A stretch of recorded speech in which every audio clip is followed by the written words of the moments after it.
France आबादा एक छोटा सा मगर सब्ज गांव था। इसी गांव में एक लड़का रहता था जिसका नाम राजा था। राजा उम्र में छोटा था मगर उसके हौसले बहुत बड़े थे। एक दिन ऐसा आया जब राजा के बाप का इंतकाल हो गया। घर की खुशियां खामोश हो गईं। बड़ा भाई और बहनें मजबूरी में शहर काम करने चले गए। गांव में सिर्फ राजा और उसकी मां रह गए। राजा ने रोना नहीं रोविया, उसने शिकवा नहीं किया। उसने खामोशी से घर के सारी जिम्मेदारी अपने कंधों पर उठा ली। वो हर सुबह सूरज निकलने से पहले उठता, जानवरों को पठा डालता, पानी पिलाता और बाड़ा साफ करता। फिर वह मजदूरी के लिए निकल जाता, कभी खेतों में काम, कभी भारी बोझ उठाना। शाम को राजात का हारा वापस आता, मगर आराम से पहले जानवरों को चारा डालना कभी नहीं भूलता।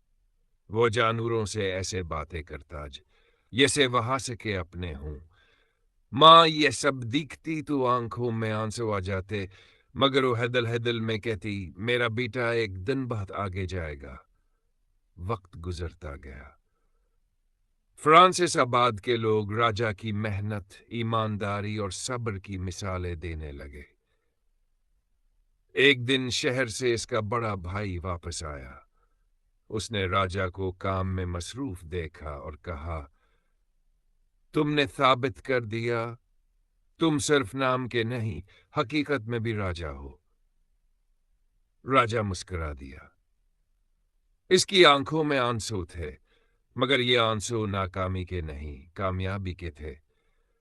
क्योंकि जो इंसान मेहनत से नहीं घबराता, वही एक दिन अपनी तकदीर बदल लेता है।